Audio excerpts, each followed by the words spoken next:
we'll go ahead and get going. And again, one of the things I wanted to say, it's not just from myself, but it's from the entire group at the Swine Vet Center. And again, just happy to share some of our thoughts here and some of the things we've learned over the course of time unfortunately doing a number of closures. So again, where we're going to go this afternoon is talk about some of the timeline, some of the diagnostics that we do, and then hopefully how we can make it less painful. Sorry I wasn't able to be here for the earlier session, but I did want to talk a little bit about this slide. I'm not sure if Caesar showed it or not, but it looks like if we look at the slide on the left, we're not in too bad a shape as far as percentage, but if we look at the area under the curve, that red area just continues to get there continues to be more farms in that red area, and we used to see it go up and down because herds would go positive and or would clean up and go back negative, but now it just looks like we got more into red. So I think a very appropriate discussion. So again, as we talk about what are the options, certainly as we try to stabilize a herd, one is to remain positive and just leave that herd positive. Again, I think we're more likely to see those viruses change, at least in my experience, that's what I've seen, and more persistent problems than wean to finish. And that's where these new strains, we're seeing more persistent wean to finish problems and people looking to go ahead and move on to elimination more than they would have perhaps in the past. And again, one of the things that surprised me the most here is the number of depopulations, repopulations we've been involved with. I remember back in the early 90s doing lots of these for lots of diseases, and here we are again. What's old is new. And I go back to Al Lehman, he said we should be doing a depop, repop every 5 years and just put it in the budget. But again, I think it's one of those strategies to look at. We're not going to talk about that because we're talking about herd closures, but again, we kind of put together a timeline for farms to follow, and the 144 so far looks like other viruses. Some farms have gone longer, but we've had farms that clean up in the 32-week time frame. And so we kind of put together the milestones that we expect for the farm to see over time so they can kind of chart their progress. First thing you do is got to stabilize the herd and get everybody exposed. And so, again, you want to encourage the virus to move around. Again, we let the aborts, the off feeds out and let them move through the barn to try and get some exposure that way. We've done some feedback as exposure. And the main reason we did that, and it was one of the clients that came up with the idea after PED, what we learned was you got 6 to 8 good months of scour control. If you're going into a herd closure and you're going into not doing any feedback, well, oftentimes as you get to the end, you get into trouble with scours. And by doing that whole herd feedback, you kind of get that magic window like we did out of PED, where you got good scour control while you're going through the closure. And then the serum injections or serum exposures, if you choose to do that route, and that's the way we usually do it. Whether you're doing 1 dose or 2 doses kind of depends on the individual farm and preferences. Again, maintaining breeding target during the closure. Again, the golden rule of all pig farms is you got to make breeding target no matter what. And you're going to close the herd, and we want to maintain inventory. So the farms that have the on-site GDUs certainly have the easiest opportunity to do this. You've already got the space in the system. The biggest challenge you got is 2 months of the gilts that you're going to need for the closure aren't even born yet. So that means you got to take more of the youngest ones that you can bring and increase that inventory. One of the things we've done with that is to, as we get to that big population of animals, because we've got them there to get the numbers, is to go ahead and breed those animals. We skip our P1s and our P2s to get those animals pushed further out and to not have too big a groups, but be able to maintain that inventory. The off-site GDU, if you decide to expose them, we have done some of those in the past, but the biggest challenge is the location of that site you're going to do. You don't want to be in an isolated area that's clean because you don't want to take a bad field virus up into a clean area. You don't want to do it where you're going to get a different virus into that finishing site, so it makes it harder and harder to do these off-site gilt exposures. And quite frankly, we've gone away from them from where we once would have been. And like I said, the gilts to make sure we get to that time frame. The off-site breeding projects where we leave the animals unexposed, again, for herds particularly that are getting select weights in, these tend to work the best. We stack up the herd with as much inventory as possible. And then we say, okay, you've got to maintain inventory. The only way the sows leave the farm is if they got a high volume discharge, if they abort, if they can't walk, and otherwise, or mortalities. Otherwise, they're staying in the herd till we get through the closure. And oftentimes managers struggle with this, and they'll call too many animals, and then they wonder where the inventory went. And so that's really that maintaining inventory becomes one of the key components if you're going to maintain that breeding target. And if you're going to start an off-site breeding project, you have to be within week 17. You can't get too close to the end, or all of a sudden you got pregnant animals and you can't bring them in. And remember, once you start breeding, the die is cast for when those negative animals, they got to go somewhere. And so you got to be pretty confident your herd is moving forward before you start that breeding project.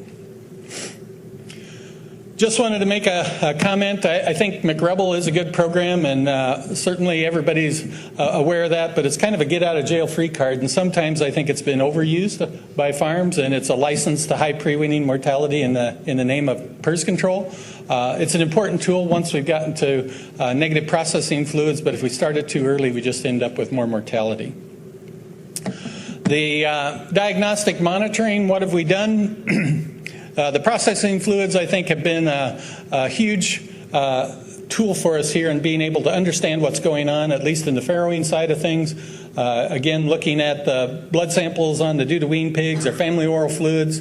When I read the article in the Morrison Swine Health and Production on the tongue tips, I thought it was kind of crazy until we actually did it and on a herd looking at things. And I think it is going to be another tool that we can put in the toolbox. It wasn't the first one that I would have thought of. And this is just a chart showing how we track some of those through, looking at the family oral fluids, looking at the blood testing, and anything that's green is good. And so when you see more red, and so this was one of the first 144L1C farms, and you can see we're pretty positive and pretty red at the top, and as we went to the bottom it got pretty green and stayed pretty green. And so again, this one kind of followed the textbook of what we'd like to have happen. They don't all go that way, but this one certainly gave us some nice processing fluids negative, and then moved on to the blood tests to follow on the due-to-wean pigs. So what are some things that can give us some milestones is to help in these processes if you're struggling and you can't get those due-to-wean pigs negative, but you got negative processing fluids.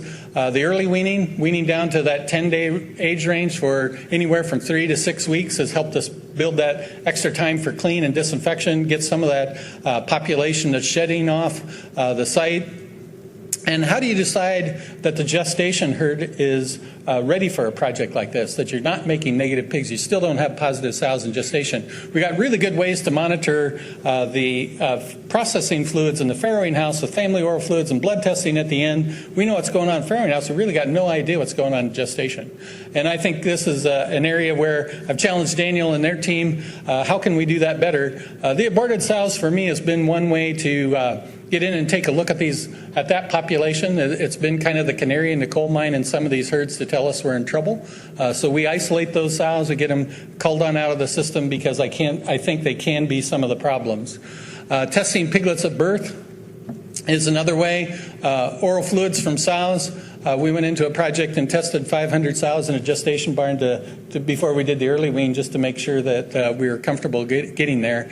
And I'll tell you, that's not an easy task. And the graduate students, I thank them for all the work. I didn't have to do all that. But it's certainly another tool we can use.